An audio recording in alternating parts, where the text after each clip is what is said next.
Welcome to BB9 news. ముందుగా headlines చూద్దాం. Doctor BR Ambedkar Konaseema జిల్లాలో పర్యటిస్తున్న సీఎం చంద్రబాబు. కాట్రేడికొండ మండలం చెయ్యేరులో పింఛన్ల పంపిణీ. ధనిక రాష్ట్రాల కంటే ఏపీలోని ఎక్కువ పింఛన్లు ఇస్తున్నామన్న సీఎం. ప్రతి నెల 64 లక్షల మందికి పింఛన్లు అందజేస్తున్నామని వెల్లడి. చంద్రబాబు ప్రభుత్వంపై సజ్జల రామకృష్ణారెడ్డి తీవ్ర ఆరోపణలు. ఏపీలో రెడ్ బుక్ రాజ్యాంగం అమలవుతోందని విమర్శ. వైసీపీ నేతలను తప్పుడు కేసులతో వేధిస్తున్నారని ఆక్షేపణ. పోలీసు వ్యవస్థను పూర్తిగా నిర్వీర్యం చేశారని ఆవేదన.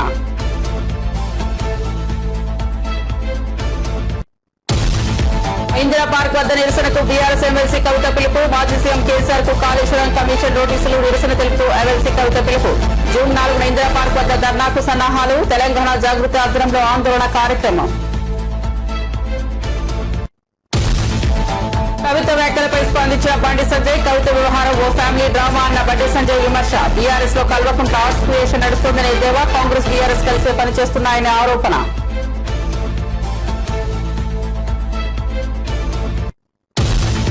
ఆపరేషన్ సింధూర్ ద్వారా ఉగ్రవాదులతో పాటు వారు భారీ మూల్యం చెల్లించుకుంటున్నారన్న నరేంద్ర మోదీ. పహల్గామ్ దాడికి ప్రతీకారంగా ఆపరేషన్ సింధూర్. ఉగ్రవాదులను పోషించే వారికి భారీ మూల్యం తప్పదని ప్రధాని హెచ్చరిక. రాణి అహలాబాయి 300వ జయంతి వేడుకల్లో ప్రధాని మోదీ ప్రసంగం. అఖిల్ వివాహం. సీఎం రేవంత్ కు ఆహ్వానం. ఉదయం సీఎం నివాసానికి వెళ్లిన నాగార్జున అమల దంపతులు. తన కుమారుడి పెళ్లికి రావాల్సిందిగా సీఎం రేవంత్ కు నాగార్జున ఆహ్వానం.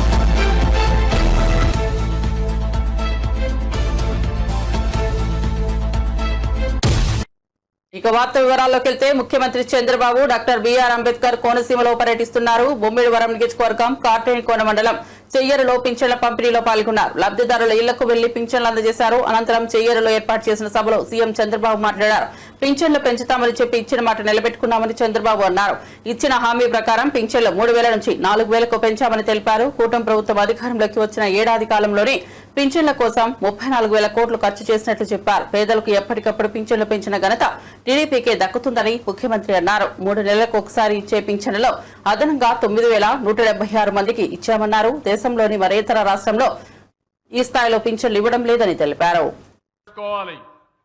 ప్రజాప్రతినిధులు, ఎమ్మెల్యేలు, ఎంపీలు, అక్కడ స్థానిక సంస్థల్లో ఉండే నాయకులు అందరూ కూడా మీ దగ్గరకు వచ్చి మీకు ఆ పింఛనిచ్చే కార్యక్రమంలో భాగస్వాములైతే మీ కష్టాలు నేరుగా అర్థమవుతాయి. కష్టాలు తీర్చే మనస్తత్వం వస్తుంది. అందుకనే ఈరోజు రాష్ట్రం అంతా కూడా తెల్లవారితో నిద్ర లేస్తానే 6 గంటలకే మీ దర్శనం మా ఆఫీసర్లు, మా నాయకులు తీసుకున్నారంటే అదేని మేము చూపించే చొరవని మరొక్కసారి మీ అందరికీ విజ్ఞప్తి చేస్తున్నా. భవిష్యత్తులో కూడా ఒకటే హామీ ఇస్తున్నాను. ఈరోజు కష్టపడుతున్నాం. మేము కష్టపడేది మీకోసరం కష్టపడుతున్నాం. పేదవాళ్ళ కోసరం కష్టపడుతున్నాం. ఈ పేదవాళ్ళకి గవర్నమెంట్ ఇచ్చే పింఛన్లు ఇస్తానే ఉంటాం. అవసరమైతే భగవంతుడు కనికరిస్తే పెంచుతాం.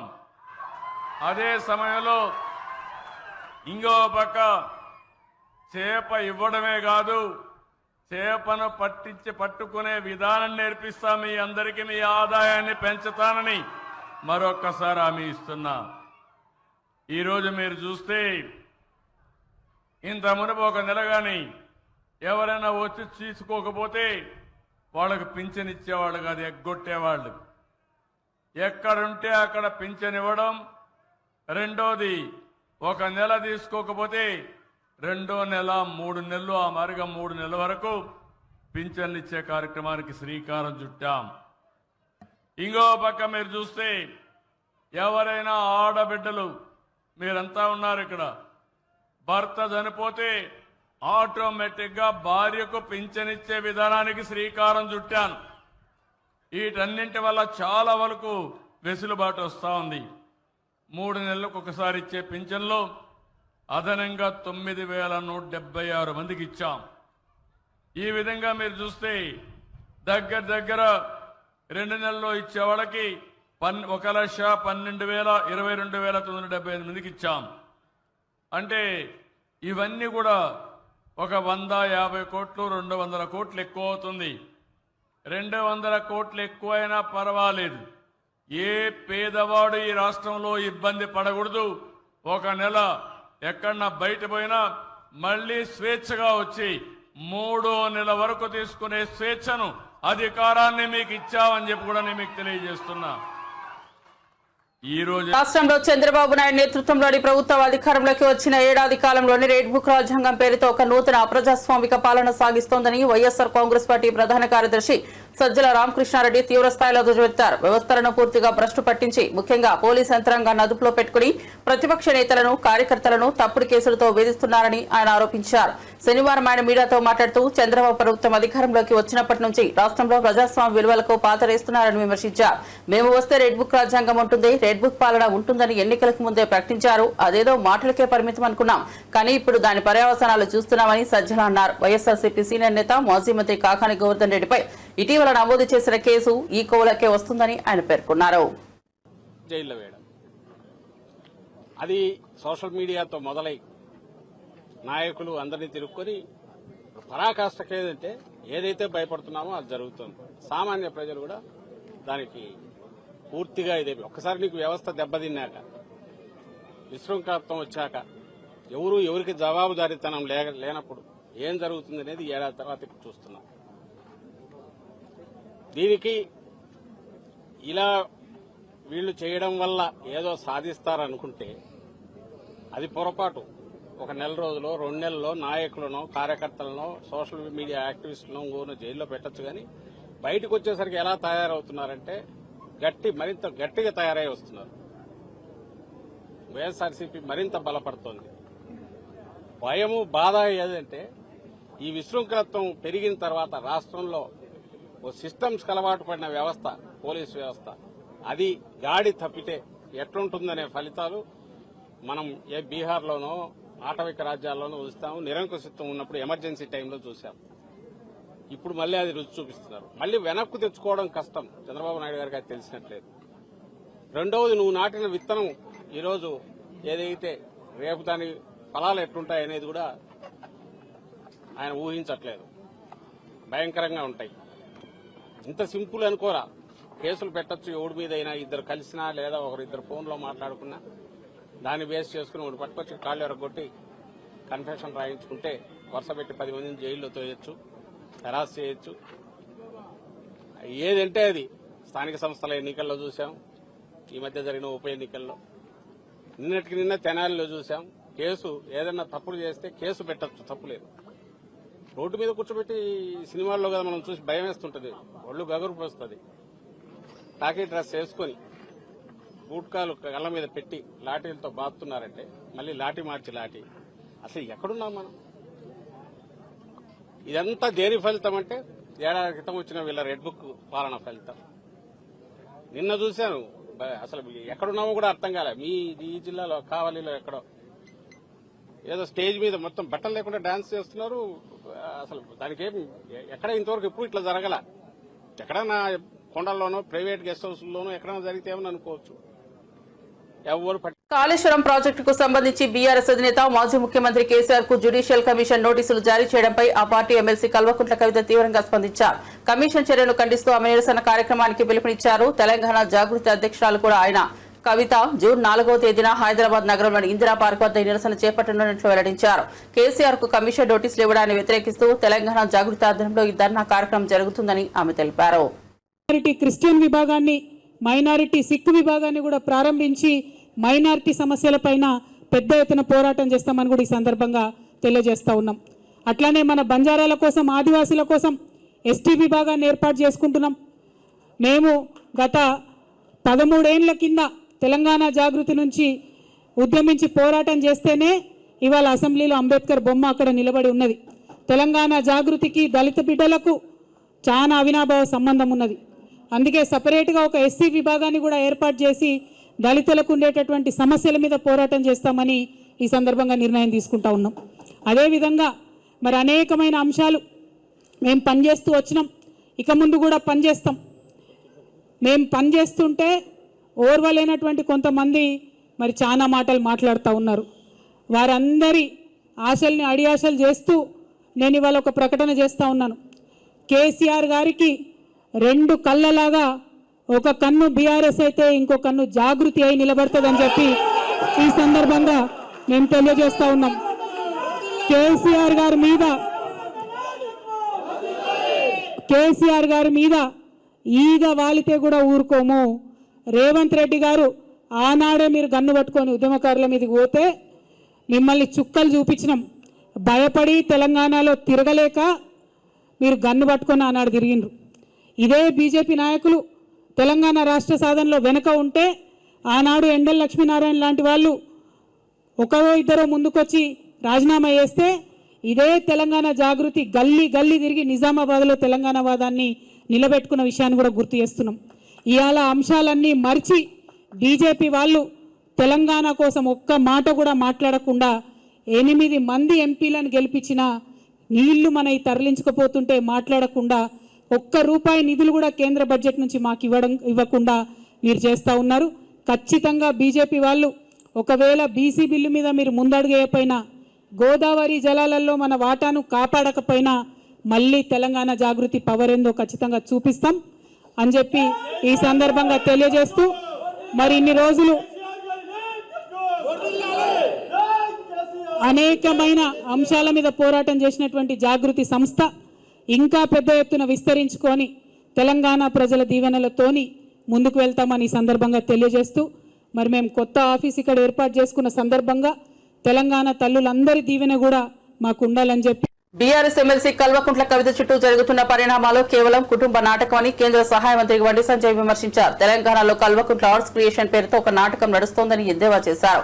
బీఆర్ఎస్ లో ప్రస్తుతం చార్పత్త ఆట సాగుతోందని, ఈ కల్వకుంట్ల సినిమాకు కాంగ్రెస్ పార్టీ ప్రొడక్షన్ బాధ్యతలు చూస్తోందని ఆయన ఆరోపించారు. ఈ సందర్భంగా బండి సంజయ్ మాట్లాడుతూ బీజేపీ బీఆర్ఎస్ ఎప్పటికీ ఒకటి కాలేవని అన్నారు.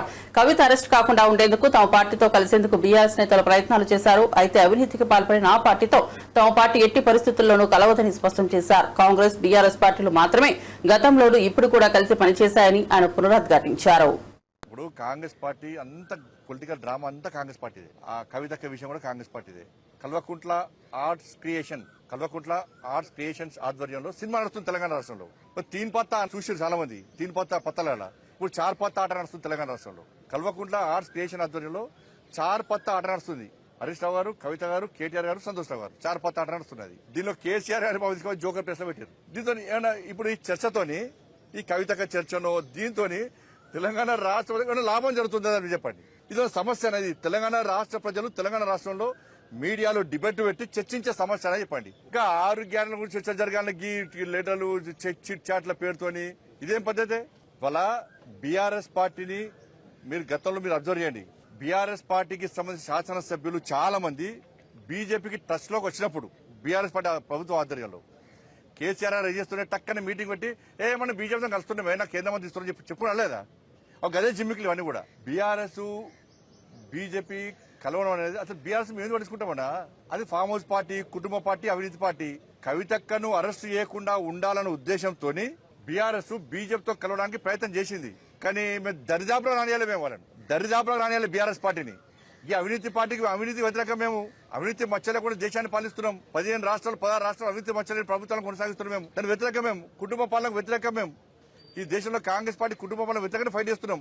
కాబట్టి బీఆర్ఎస్ పార్టీని ఏ విధంగా మేము చేసుకుంటాం? కాబట్టి ఈ చార్ పత్తా ఆట గురించి చర్చించాల్సిన అవసరం లేదు. మళ్ళీ ప్రజలకు విజ్ఞప్తి చేస్తున్నా, గౌరవ మీడియా సోదరులకు విజ్ఞప్తి చేస్తున్నా, దయచేసి 6 గ్యారెంటీల గురించి చర్చ జరపండి. ఇది కాంగ్రెస్ ప్రొడక్షన్, దీనికి అంతా కూడా దీని ప్రొడ్యూసర్ ఎవరంటే Congress party. Congress party producer, దీనికి డైరెక్షన్ కూడా కాంగ్రెస్ పార్టీదే. ప్రొడక్షన్ మాత్రం కల్వకుంట్ల ఆర్ట్స్ ప్రొడక్షన్. సెన్సార్ అది ఇక్కడ స్టేట్ చూస్తున్నారు. సెన్సార్ మార్క్ వస్తే కడిగేస్తాం, అందుకే కడిగేయమంటాను నేను. అందుకే బంజారీ చార్ పత్తా దీంతో ప్రజలకు ఏం లాభం దీంతో అంటున్నాను నేను. అసలే కలుపుకోం. అరే అవినీతి పార్టీ, అది కుటుంబ పార్టీ, ఏ విధంగా కలుపుకుంటాం? ఆ చర్చనే లేదు.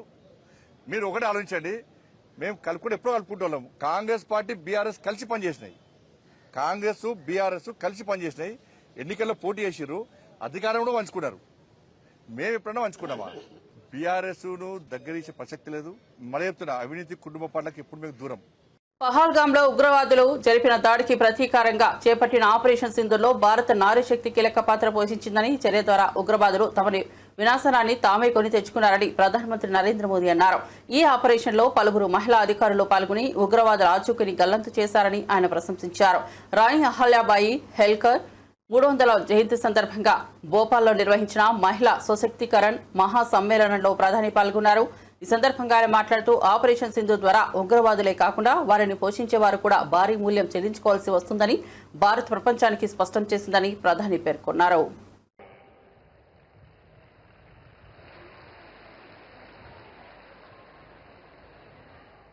भाइयों बहनों, आज लोकमाता देवी अहिल्याबाई होलकर जी की 300वीं जन्म जयंती है. 140 करोड़ भारतीयों के लिए ये अवसर प्रेरणा का है.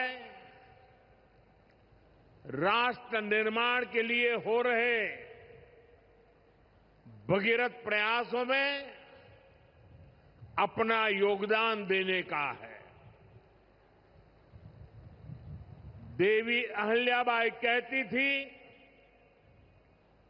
कि शासन का सही अर्थ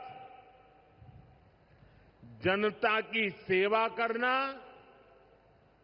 और उनके जीवन में सुधार लाना होता है.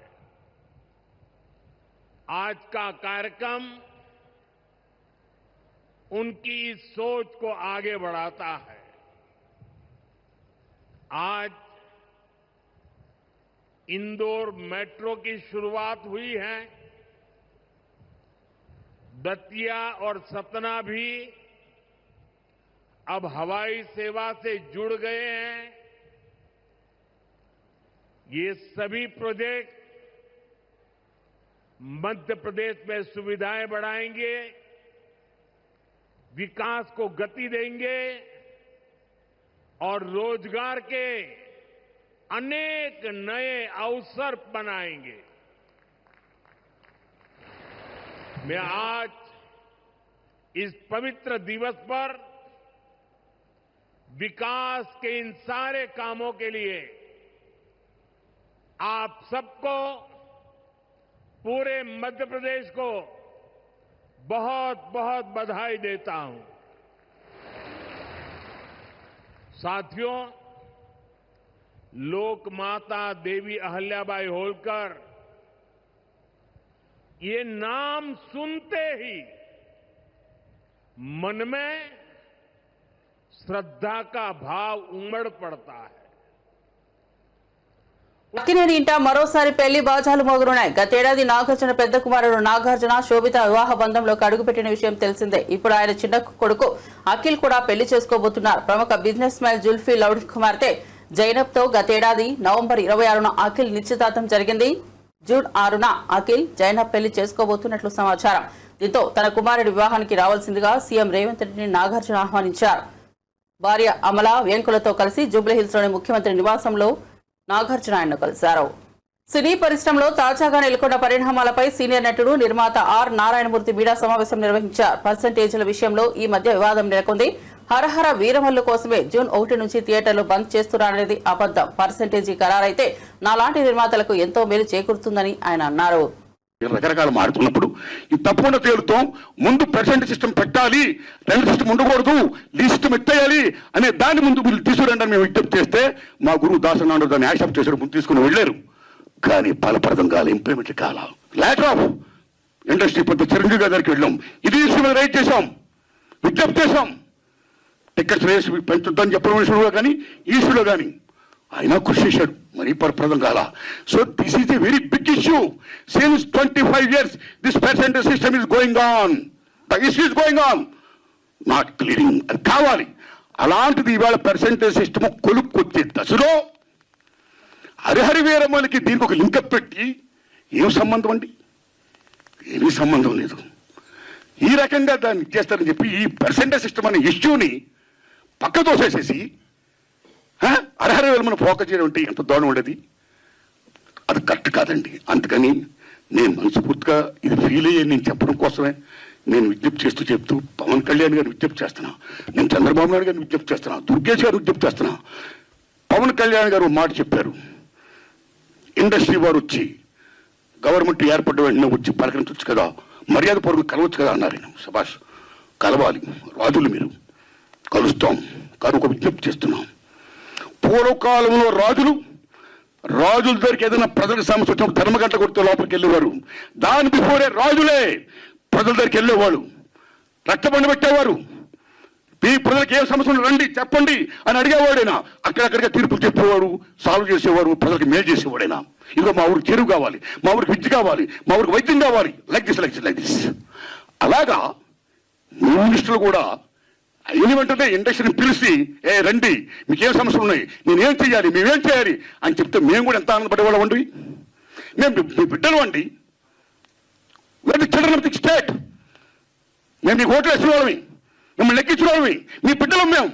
You must be respect the people the same time you must respect the government. It's vice versa. So my humble request, దయించి ఈ పర్సెంటేజ్ సిస్టమ్ పక్కకి పెట్టేయకుండా, పర్సెంటేజ్ సిస్టమ్ అనేది మెయిన్ ఇష్యూ కాబట్టి. ఎందుకంటే ఆల్ మాల్స్ ఇవాళ ఆక్యుపై చేసి 50% దే ఆర్ టేకింగ్. కార్పొరేట్ సెటప్తో కూడుకుని ప్రైవేట్ సంస్థలు ఏమైతే ఉన్నాయో ఆ కార్పొరేట్స్ అందరూ కూడా they are getting 50%. But single థియేటర్కి ఏమైంది? సింగిల్ థియేటర్ అందరూ మనవాళ్ళు ఎక్కినవాళ్ళు, ఓ ఫ్యాషన్తో కట్టుకున్నవాళ్ళు, ఈ తల్లిని నమ్ముకున్నవాళ్ళు. సినిమా అంటేనే తల్లి తండ్రి నిర్మాత తీసేవాడు, చూసేవాడు, ప్రేక్షకుడు దేవుడు. ఇద్దరికి మధ్య సందర్భంగా చూపించే తల్లి సినిమా హాల్ ఓ దేవాలయం. ఆ దేవాలయాలు బాగుండాలి. ఇవాళ ఎన్ని దేవాలయాలు అనకాపల్లి జిల్లా పాయకరావుపేట నియోజకవర్గం ఉద్దండపురం గ్రామంలో హోంమంత్రి అనిత పింఛన్ల పంపిణీ కార్యక్రమం చేపట్టారు. మంత్రి స్వయంగా లబ్ధిదారుల ఇళ్లకు వెళ్లి అందజేశారు. గ్రామంలో పర్యటించి సమస్యలను అడిగి తెలుసుకున్నారు. ఈ సందర్భంగా ఓ లబ్ధిదారుని ఇంట్లో హోంమంత్రి తానే స్వయంగా టీ తయారు చేసి అందరికీ ఇచ్చారు. రేవంత్ రెడ్డిపై బీఆర్ఎస్ నేత ఆర్ఎస్ ప్రవీణ్ కుమార్ ఆగ్రహం వ్యక్తం చేశారు. 2 సంవత్సరాలుగా ఎస్సీ గురుకుల విద్యార్థుల సమస్యలను పట్టించుకోకుండా చిన్నచూపు చూపిస్తున్నారంటూ తీవ్ర విమర్శలు చేశారు. తల్లిదండ్రులు తమ పిల్లల సమస్యలు చెప్పేందుకు ఎస్సీ సంక్షేమ భవనానికి వెళ్తే పోలీసులతో తిప్పించేస్తున్నారని మండిపడ్డారు. విద్యార్థుల టాయిలెట్లు కడగడం తప్పేమిటంటూ ఎస్సీ గురుకులాల సొసైటీ సెక్రటరీ అలుగు వర్షిణి చేసిన వ్యాఖ్యలకు తీవ్రంగా స్పందించారు. మీ టాయిలెట్లు మీరే కడుక్కుంటున్నారా అని ప్రశ్నించారు. అలుగు వర్షిణి వ్యాఖ్యలకు దారితీసింది రేవంత్ రెడ్డి ఆదేశాలని ఆరోపించారు. ఎస్సీ వర్గాలపై వివక్షపూరితంగా వ్యవహరిస్తున్నారని నిలదీశారు. బీఆర్ఎస్ తరఫున ప్రజాస్వామ్యంలో ఇలాంటి వైఖరిని సహించబోమని హెచ్చరించారు. మంత్రి, నేను ఇలా రేవంత్ రెడ్డి గారిని సూటిగా ఒకటే ప్రశ్న అడుగుతున్నా. అయ్యా, మీ టాయిలెట్ మీరే కడుక్కుంటున్నారా? మీ ఇళ్లల్లో మీ టాయిలెట్ మీరే కడుక్కుంటున్నారా? మీ పిల్లలు పోయే బడులల్లో పిల్లలు వాళ్ళ టాయిలెట్ వాళ్ళే కడుగుతా ఉన్నారా? మీ మంత్రులు వాళ్ళ టాయిలెట్లు వాళ్ళే కడుక్కుంటున్నారా? కడుక్కుంటే తప్పేందని మీ అధికారం అంటున్నారు. మరి కడుక్కోవాలి కదా. నేను మొన్న కూడా స్టేట్మెంట్ ఇచ్చిన, రేవంత్ రెడ్డి గారు మీరు ఆదేశాలు ఇచ్చినందుకే ఈ అధికారి చాలా నిర్భయంగా ఎస్సీ వర్గాల మీద వివక్ష చూపుతా ఉన్నది. ఎవరి టాయిలెట్లు కడుక్కోవడానికి వ్యతిరేకం కాదు రేవంత్ రెడ్డి గారు. ఈ దేశం పుట్టక ముందు నుంచి, ఈ మానవాళి ఉన్నప్పటి నుంచి పేద వర్గాలు వాళ్ళ టాయిలెట్లు వాళ్ళే కడుక్కుంటున్నారు. వాళ్ళ టాయిలెట్లే కాదు, సమాజం టాయిలెట్లు అంతా కూడా ఈ దేశంలో వాళ్ళే కడుగుతున్నారు. మీకు తెలియకపోతే తెలుసుకోండి చరిత్ర. ఇలా వాళ్ళు ఎన్ని రోజులు రా బాబు ఈ పని, ఎన్ని రోజులు రా ఈ పారిశుద్ధ కార్మికుల పని చేయాలి, ఎన్ని రోజులు ఈ బాంఛన బతుకు ఉండాలి, ఇప్పుడన్నా మాకు మరి విముక్తి రాదా అని చెప్పి ఆనాడు మరి గురుకులాలు పెడితే ఆ గురుకులాలను కేసీఆర్ గారు చరిత్రలో ఎన్నడూ లేని విధంగా 1000 గురుకులాలుగా మార్చి ఈ పేద వర్గాలు, ఎర్ర బస్సు ఎక్కలేని కుటుంబాలు ఎయిర్ బస్ ఎక్కాలి, ఏరోప్లేన్ ఎక్కాలి, విదేశాలకు పోవాలి, ఇంగ్లీషు చదువుకోవాలి. ఉన్నోళ్ళ పిల్లలే కాదు, పేదోళ్ళ పిల్లలు కూడా కంప్యూటర్ ఇంజనీర్లు కావాలి, డాక్టర్లు కావాలి, కలెక్టర్లు కావాలి, ఐపీఎస్లు కావాలి, ఐఏఎస్లు కావాలి, సినిమా యాక్టర్లు కావాలి అని చెప్పి వీళ్ళ కోసం ప్రత్యేకమైన పాఠశాలలు 1000 దాకా పెంచితే, వీళ్ళందరికీ సన్నబియ్యంతో అన్నం పెడితే, వీళ్ళందరినీ ప్రపంచ స్థాయిలో తీసుకుపోతే ఇలా కన్నుకొట్టి వివక్షతోని ఒకవైపేమో మీరే అందరికన్నా పెద్ద మాదిగా నేనే అంటారు, అందరికన్నా పెద్ద మాల నేనే అంటారు, నాకన్నా పెద్ద మాదిగా ఎవరు లేరంటారు, దళితుల ఇళ్లలో పండుకున్నా అని చెప్పి యాక్షన్ చేస్తారు, నా ఎంబడి జెండాలు పట్టుకొని తిరిగిందంత దళితులే అంటారు. మళ్ళా ఇంకోవైపు నోటితో నవ్వి నొసటితో వెక్కరించినట్టుగా మీరు ఇలా మీ అధికారితోని ఇలా మీరు నిర్భయంగా నిస్సిగ్గుగా చాలా అవమానకరమైన స్టేట్మెంట్లు ఇప్పిస్తున్నారు. నేను ఒక్కటే ప్రశ్న అడుగుతున్నా, మీ టాయిలెట్ మీరు కడుక్కున్నారా? ఇవాళ హైదరాబాద్ గుల్జార్ హౌస్ అగ్ని ప్రమాదంపై బాధితులు సంచలన విషయాలు బయటపెట్టారు. ఫైర్ సిబ్బంది, అంబులెన్స్ సిబ్బంది నిర్లక్ష్యం వల్లే తమ కుటుంబ సభ్యులను కోల్పోయామని ఆవేదన వ్యక్తం చేశారు. ఉదయం 6:12 ఫోన్ చేసిన 6:45 వచ్చి 8 గంటల వరకు ఎలాంటి సహాయ చర్యలు చేపట్టలేదన్నారు. ఫైర్ ఇంజన్లలో నీళ్లే లేవని, పైపుల్లో రంధ్రాలు ఉన్నట్లు తెలిపారు. అంబులెన్స్ లో ఆక్సిజన్ మాస్కులు కూడా లేవని ఆరోపించారు. ఉస్మానియా ఆసుపత్రిలో ఎఫ్ఐఆర్ వెంటనే చికిత్స చేస్తామన్నారు. 3 చనిపోయారని తెలిపారు. ప్రైవేట్ ఆసుపత్రికి తీసుకెళ్లాలనే విజ్ఞప్తిని అంబులెన్స్ సిబ్బంది పట్టించుకోలేదన్నారు. ప్రభుత్వం ఏర్పాటు చేసిన కమిటీ తమను సంప్రదించలేదని, తమ వద్ద ఆధారాలనే ఉన్నాయని చెప్పారు. హైకోర్టు జ్యుడిషియల్ ఎంక్వైరీ వేయాలని, బాధ్యులపై చర్యలు తీసుకోవాలని డిమాండ్ చేశారు. बट मैं एक चीज बताना चाह रही हूँ, जैसे 6:45 को एक फायर इंजन आता है, एक एम्बुलेंस आता है, उनके पास कोई इक्विपमेंट नहीं रहते हैं, ना ही वो कोई सर्विसेबल पोजीशन में थे. They don't have mask, they don't have proper water in the tanks. अगर पानी है तो प्रेशर नहीं आ रहा है पानी का. Either the pressure was low or there was a leakage in the pipe. Also the fire personnel was unable to join the pipes further. There were no torch lights and the equipments to break the door. Not a single fire personnel was ready to go inside the premises. Likewise was the condition of ambulance had arrived at the scene. Civilians, including my son Nitish and my other relatives, brought the first victim at the time of 8 o'clock. There were no oxygen mask in the ambulance, so also few of the drivers were not in a stable condition. Other ambulances were also either lacking oxygen or mask. Further, victims were brought out from the premises by the civilians. Fire services personnel were busy requesting us for the torch lights and other equipments to go inside the premises. Not even a single person is ready to go inside the house to help the persons. The fire services did not administer even a basic CPR to the victims. So I don't know how these are all falsehood and this negligences happened in like a city like Hyderabad. Because now I have lost all my family members. I am the alone, so that I am the alone survivor. I don't know what to say. I just want justice and from the Honorable High Court. Bulletin ముగించే ముందు headlines మరోసారి చూద్దాం. Doctor BR Ambedkar Konaseema జిల్లాలో పర్యటిస్తున్న CM Chandrababu. Katrenikona మండలం చెయ్యేరులో పింఛన్ల పంపిణీ. ధనిక రాష్ట్రాల కంటే ఏపీలోనే ఎక్కువ పింఛన్లు ఇస్తున్నామన్న సీఎం. ప్రతి నెల 64 లక్షల మందికి పింఛన్లు అందజేస్తున్నామని వెల్లడి. చంద్రబాబు ప్రభుత్వంపై సజ్జల రామకృష్ణారెడ్డి తీవ్ర ఆరోపణలు. ఏపీలో రెడ్ బుక్ రాజ్యాంగం అమలవుతోందని విమర్శ. వైసీపీ నేతలను తప్పుడు కేసులతో వేధిస్తున్నారని ఆక్షేపణ. పోలీసు వ్యవస్థను పూర్తిగా నిర్వీర్యం చేశారని ఆవేదన.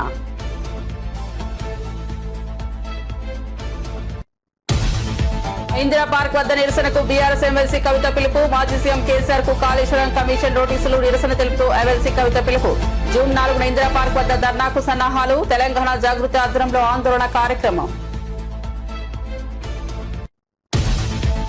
కవిత వ్యాఖ్యలపై స్పందించిన బండి సంజయ్. కవిత వ్యవహారం ఓ ఫ్యామిలీ డ్రామా అన్న బండి సంజయ్ విమర్శ. బీఆర్ఎస్ లో కల్వకుంట్ల ఆర్ట్స్ క్రియేషన్ నడుస్తోందనే దేవా. కాంగ్రెస్ బీఆర్ఎస్ కలిసే పనిచేస్తున్నాయనే ఆరోపణ.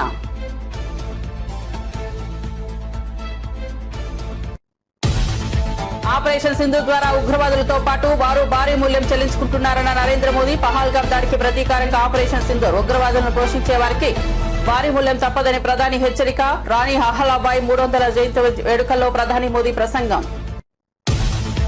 అఖిల్ వివాహం సీఎం రేవంత్ కు ఆహ్వానం. ఉదయం సీఎం నివాసానికి వెళ్లిన నాగార్జున అమల దంపతులు. తన కుమారుడి పెళ్లికి రావాల్సిందిగా సీఎం రేవంత్ కు నాగార్జున ఆహ్వానం.